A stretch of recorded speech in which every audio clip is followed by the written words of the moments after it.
Hi guys, welcome. This is your Sameer Kohli sir with the lecture number 2 of the topic called electricity. Last lecture में हमने एक term करी थी जिसे बोला था इलेक्ट्रोस्टैटिक पोटेंशियल। मेरे बच्चों प्लीज बात को समझना। जब हम चार्ज को लाए इन्फिनिटी से, कहां से लाए? इन्फिनिटी से लाए अपने घर तक, अपने घर तक, तो उसे बोलते हैं इलेक्ट्रोस्टैटिक पोटेंशियल। जब भी हम पहली बार किसी जगह पे जाते हैं तो उसका एड्रेस हमें नहीं पता होता, तो हम उसे इन्फिनिटी कहते हैं। बट अब हम उस जगह पर चले गए, अब हमें पता है यार यहां से यहां तक चार्ज लाना है और इतना काम करना पड़ेगा। तो इलेक्ट्रोस्टैटिक पोटेंशियल का ही दूसरा जो नाम होता है वो होता है पोटेंशियल डिफरेंस। हाथ जोड़ के नमस्कार कर लो इसको, क्योंकि ये बहुत बहुत इंपॉर्टेंट चीज है। पोटेंशियल डिफरेंस को we call it by another name called voltage. Please बात समझना, वोल्टेज को अगर मैं ढंग से देखूं तो मैं इज्जत बोलूंगा। क्या बोलूंगा? इज्जत। Please try to understand. हम गए कहीं पे दही बल्ले खाने, दही बल्ले खाने गए हम लोग, और यहां पर जाकर आधा घंटा वेट करना पड़ा। उसके बाद हाथ पैर जोड़ने पड़े और उसने कहा लो जी भल्ले। भल्ले स्वाद थे, आधा घंटा वेट करना पड़ा। हम अगले दिन कहीं और भल्ले खाने गए और उसने बड़े प्यार से भल्ले सर्व किए और वो भी उतने ही स्वाद थे। तो भल्ले यहां भी सर्व हुए, भल्ले यहां भी सर्व हुए, दोनों भल्ले सेम स्वाद के थे, स्वाद में भी फर्क नहीं था। बट यहां पर हमें इज्जत ज्यादा मिली, मतलब यहां पर वोल्टेज अच्छा था। आपका फ्रेंड आपके घर आता है और आपके घर के मेंबर से मिलने के बाद कहता है यार तेरी फैमिली तो बहुत अच्छी है। उसकी फैमिली में भी सब है, आपकी फैमिली में भी सब है, बट जिस तरीके से आपकी फैमिली ने उसका स्वागत किया, दैट इज कॉल्ड वोल्टेज। पढ़ा जो मैं रहा हूं, मैं जो पढ़ा रहा हूं यही आपके स्कूल के टीचर भी पढ़ा रहे हैं और शायद मुझसे अच्छा पढ़ा रहे हैं। अगर मुझसे अच्छा पढ़ा रहे हैं तो आपके लिए उनका वोल्टेज बेटर है मेरे वोल्टेज से। वोल्टेज ये चीज होती है। प्लीज खाना खाना, भैया खाना देना, दो रोटी देना, दो रोटी दे दी, उसने दो रोटी दी, आपने उसके पैसे दे दिए। बट वो जो दो रोटी दी वो बड़े तरीके से अच्छी तरह पैकिंग करके ढंग से मिली, दैट इज कॉल्ड वोल्टेज। दोबारा, कभी तो नहाए होगे शावर में, आजकल तो बच्चे नहाते नहीं है, डिओड्रेंट्स की जय हो। कौन से वाले शावर में नहाने में मजा आएगा? तो बच्चा बोलेगा सर यहां पर डिफरेंस ज्यादा है, यहां पर डिफरेंस कम है, यहां पर फ्लो ज्यादा होगा, यहां पर फ्लो कम होगा। तो ज्यादा मजा कहां पर आएगा? ज्यादा मजा सर यहां आएगा, क्योंकि यहां पर पानी ज्यादा है। इसी चीज को बोलते हैं बेटा वोल्टेज। वोल्टेज बहुत इंपॉर्टेंट चीज है। मैंने अपनी तरफ से 3 4 5 एग्जांपल्स दे दिए हैं, घबराना नहीं। मैं जितना करा रहा हूं उससे बहुत कम पूछा जाएगा। वो कहते हैं व्हाट इज पोटेंशियल डिफरेंस, तो आप लिखोगे it is defined as the amount of work done, amount of work done in bringing in bringing 1 unit of positive charge, in bringing 1 unit of positive charge। बच्चा बोलेगा पहले electrostatic potential में भी तो 1 unit of positive charge ही ला रहे थे। in bringing 1 unit of positive charge from, बस इसमें ये टर्म देख लेना जरा ध्यान से बेटा, मैं अपनी तरफ से करा रहा हूं, from one point two another. इसमें हमें ये भी पता होता है कि ये वाला पॉइंट भी क्या है और ये वाला पॉइंट भी क्या है। एक बार जब पहली बार लेने जाते हैं that is called infinity, but जब एक बार ले आते हैं तो यहां से यहां तक चार्ज को लाने में जो मेहनत लगेगी उसे बोलते हैं पोटेंशियल डिफरेंस। पोटेंशियल डिफरेंस को पी डी भी बोला जाता है, और पोटेंशियल डिफरेंस, पोटेंशियल डिफरेंस का फॉर्मूला होता है work done upon charge transferred. आराम से जब मैं करा दूंगा मुझे पॉज करना और नोट्स पूरे कॉपी करना। जो कॉपी नहीं करने थे वो वाले नोट्स मैंने हटा दिए। ट्रांसफर्ड मतलब वर्क डन का सिंबल होता है W, चार्ज का सिंबल होता है कैपिटल Q, पोटेंशियल डिफरेंस का सिंबल होता है V। हाथ जोड़ के नमस्कार कर लो, आपके इलेक्ट्रिसिटी चैप्टर का पहला फॉर्मूला आ गया। इसे बोलते हैं पोटेंशियल डिफरेंस। क्या बोलते हैं बेटा? Potential difference. और एक बात याद रख लेना, पोटेंशियल डिफरेंस ही होता है वोल्टेज। कभी कभार घर में लाइट आ रही होती है बट फिर भी ट्यूबलाइट जलती नहीं है, मींस उस समय ट्यूबलाइट की वोल्टेज उतनी नहीं होती जितनी चाहिए होती है। It is also a scalar quantity. अब अगर क्लास ध्यान से देखे, थोड़ा सा पोर्शन मैं मिटा रहा हूं, थोड़ा सा, ज्यादा नहीं। ये वाला पोर्शन मैंने मिटा दिया। अब बच्चा बोलेगा सर उल्टा पढ़ा रहे हो। V is equals to W upon Q। Work done की यूनिट होती है जूल और इसकी होती है कूलम। तो पोटेंशियल डिफरेंस की जो SI यूनिट होगी वो हो जाएगी जूल्स पर कूलम, जिसको हम बोलते हैं वोल्ट या कैपिटल V। तो volt SI unit of potential difference is volt. Volt को दिखाएंगे कैपिटल V से, ये याद रख लेना। फिजिक्स में जब भी कोई डेफिनेशन आती है ये 1 वोल्ट कब होगा? जब वर्क डन हो जाए 1 जूल अपॉन चार्ज ट्रांसफर्ड हो 1 कूलम। तो आप बोलोगे potential difference, potential difference across two ends of a conductor is said to be 1 volt, is said to be 1 volt when a body does a work of 1 joule. When a body does a work of 1 joule in bringing 1 coulomb of charge from, ये भी देख लेना, 1 point to another। जैसा मैंने sweater पहना हुआ है वैसी मैंने डेफिनेशन लिख दी है रंग बिरंगी। तो ये बात याद रख लेना, इस पेज पे दी गई हर चीज काम की है और इसमें से कुछ ना कुछ आपके एग्जाम में जरूर पूछा जाएगा। 1 वोल्ट की डेफिनेशन के आने के चांसेस हैं।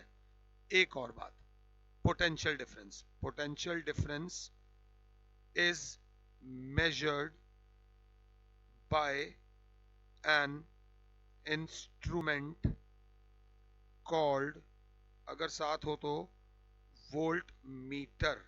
अभी सिंबल्स भी कराऊंगा सारे। वोल्ट मीटर का सिंबल होता है ये। हमें करंट तो चाहिए चाहिए बट सही वोल्टेज पे चाहिए बेटा। इज्जत बिना ना मजा नहीं आता, ये बात याद रखना। भले ही माता पिता पिताजी पैसा कमाने जाते हैं बट इज्जत के पैसे में मजा ही कुछ और होता है। तो इस चीज को बोलते हैं पोटेंशियल डिफरेंस। ये लेक्चर 9 या 10 मिनट तक पहुंचने वाला है। यहां तक मुझे पॉज करके एक बार दोबारा देख लेना, एक बार दोबारा देख लेना, क्योंकि पोटेंशियल डिफरेंस में बच्चों को थोड़ी बहुत दिक्कत आती है। और volt meter is connected in, बताऊंगा सीरीज पैरेलल, अभी मैंने कुछ नहीं बताया है। अब हमें ये तो बात पता चल गई कि चार्ज, अगर एक जगह पे चार्ज है सपोज 10 वोल्ट है और यहां पर 2 वोल्ट्स है, तो obviously charge will flow from a body at high potential to a body at low potential. और इन दोनों पॉइंट्स के बीच में जो डिफरेंस होगा वो क्या होगा? 8 वोल्ट का। चार्ज कब तक फैलेगा? चार्ज तब तक फ्लो करेगा जब तक दोनों बॉडीज के बीच में पोटेंशियल डिफरेंस रहेगा। जब आप घर में अपने जितने भी अप्लायंसेस यूज करते हैं डोमेस्टिक लेवल पे, उनको इतना वोल्टेज चाहिए होता है। 220 वोल्ट, 240 तक भी हो जाए तो भी कोई फर्क नहीं पड़ता, 200 वोल्ट तक भी हो जाए तो भी कोई फर्क नहीं पड़ता। अगर 200 से कम हो जाता है तो हम बोलते हैं वेरी लो वोल्टेज है, इसमें अप्लायंसेस काम नहीं करते या काम करने में दिक्कत देते हैं। और 240 से ज़्यादा को बोलते हैं हाई वोल्टेज। हाई वोल्टेज में भी अप्लायंस के ख़राब होने का खतरा होता है, और उस खतरे से बचने के लिए हम एक चीज़ यूज़ करते हैं जिसे बोलते हैं स्टेबलाइज़र। आपके जितने भी हैवी अप्लायंसेस हैं, जैसे कि फ्रिज, जैसे कि आपका एसी, जैसे कि आपका, अगर आपके घर में ट्रेडमिल है, ट्रेडमिल का मेन काम कपड़े सुखाने के काम आती है। जितने भी हैवी अप्लायंसेस हैं महंगे महंगे वाले, उन सब के साथ स्टेबलाइजर लगाया जाता है, ताकि अगर वोल्टेज कम है तो वो बढ़ा दे वोल्टेज, ज़्यादा है तो वो कम कर दे। वोल्टेज बहुत ज़्यादा ज़रूरी है। मजाक मजाक में कहीं एक चीज़ ना रह जाए। How to get how to get a continuous flow of current, how to get a continuous flow of current, तो इसका आंसर होगा by connecting two bodies, by connecting two bodies, one having, क्या मेरे बच्चे, high potential, other having low potential, until and unless the potential of both bodies become equal। अपनी तरफ से जो मैं लिखवा रहा हूं आप भी वो लिखोगे, ये बात याद रख लेना। जब स्विच ऑन होता है, जब स्विच ऑन होता है और ऊपर पंखा चलता है, तो ये बात याद रख लेना, यहाँ पर हाई पोटेंशियल है और पंखे में लो पोटेंशियल है, और पंखा चल रहा है बिकॉज उसे चार्ज मिल रहा है from high potential to low potential. जैसे ही आप स्विच ऑफ कर देते हो या लाइट चली जाती है, तो वो जो हाई पोटेंशियल पे वो स्विच है वो बराबर आ जाता है, दोनों का पोटेंशियल इक्वल हो जाता है। ऑफ स्विच में किसी को करंट नहीं लगता, क्योंकि दोनों का पोटेंशियल इक्वल है, तो चार्ज फ्लो नहीं करेगा। ये बात याद रख लेना। इज दैट क्लियर के नहीं?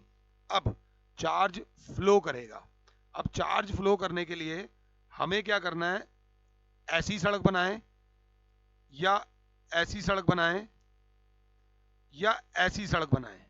तो बच्चा कहेगा सर यहां पर चार्ज मस्त तरीके से फ्लो करेगा, यहां पे चार्ज को थोड़ी सी दिक्कत होगी, थोड़ी सी, और यहां पर गाड़ी चलाना इम्पॉसिबल है। तो इसी बेस पर जहां पर चार्ज को फ्लो करना बिल्कुल आसान हो, उन चीजों को बोलते हैं कंडक्टर। इनको बोलते हैं इंसुलेटर। अब what do you understand by the term conductor? Are those substances which allow the electricity to pass through them easily। जी हां, जिनमें से इलेक्ट्रिसिटी आराम से पास कर सकती है। Example, all metals are usually very good conductors। थोड़ी बात और, silver is the best conductor of electricity, but चांदी की तारें नहीं लगती, क्योंकि सिल्वर भैया एक्सपेंसिव है। इसी की जगह copper is used as electrical wire. ये बात याद रख लेना। मेरे को इंसुलेटर्स की डेफिनेशन नहीं आती, तो बच्चा कहेगा सर जब एक डेफिनेशन ना आए तो उसके दुश्मन से लोन ले लो। अच्छा, दुश्मन भी होगा ना, वो भी कुछ सिखा के चला जाएगा, निकम्मे दोस्त से तो अच्छा ही होता है बढ़िया दुश्मन। तो इंसुलेटर क्या होगा, are those substances, sir are those substances which allow, तो यहां लिख दोगे which, क्या सर, do not allow, बस the current to pass through them, which do not allow the current to pass through them। Sir example दो, तो non metals are usually good insulators. Non metals में से electricity नहीं पास करती accept, सिर्फ एक है, ग्रेफाइट। ग्रेफाइट अकेला ऐसा नॉन मेटल है जिसमें से करंट आराम से फ्लो करता है और उसको हम इलेक्ट्रोड बनाने के काम में भी लाते हैं। सर ये कैसी सड़क है जहां पर सड़क है फिर स्पीड ब्रेकर है, फिर सड़क सीधी है फिर स्पीड ब्रेकर है, फिर सड़क है फिर स्पीड ब्रेकर है। कई बच्चों को तो पता होगा, बट अभी मैं तो चैप्टर के हिसाब से चलूंगा। एक होता है कंडक्टर के करंट को जाने दो, और एक होता है इंसुलेटर के करंट को मत जाने दो, करंट को रोकना। चलो मारो गोली। गाड़ी जब सड़क पे चलती है तो हम चाहते हैं सड़क बिल्कुल फ्लैट हो, बट फिर भी एक चीज जरूर होती है सड़क पे, दैट इज कॉल्ड फ्रिक्शन, जो एक गाड़ी को, सड़क के एक बॉडी को दूसरी बॉडी के ऊपर मूव करने से रोकती है, उसे बोलते हैं फ्रिक्शन। वैसे ही करंट को फ्लो करने से भी एक चीज रोकती है जिसको बोलते हैं हम रेजिस्टेंस। बट रेजिस्टेंस वगैरह हम बाद में पढ़ेंगे। अभी तक मैंने आपको फिजिक्स में एक तो ये फॉर्मूला दिया है, Q is equals to n e. Q लिखोगे क्या है, N लिखोगे क्या है, E लिखोगे क्या है। E की वैल्यू याद रखना -1.6 इंटू 10 की पावर -19 कूलम है। और दूसरा जो फॉर्मूला दिया है वो दिया है V is equals to W upon Q। जिसका दिमाग तेज चल रहा हो वो हाथ क्या लिखेगा, W is equals to V into Q। और एक और फॉर्मूला लिख लोगे, Q is equals to W upon V। Formula एक नहीं होता, एक फॉर्मूले में से ही दो दो तीन तीन फॉर्मूलाज निकलते हैं। ये बात याद रख लेना। इस लेक्चर को छोटा रखते हैं, शॉर्ट लेक्चर है बट स्वीट लेक्चर है। जहां पर मैं शीट रोकता हूं वहां पर आपका फर्ज बनता है मुझे पॉज करो और कॉपी करो। आई होप कि मैं जो समझाना चाह रहा हूं आपको समझ आया है। फिलहाल के लिए और Sameer sir is saying you goodbye, God bless all, जय माता दी।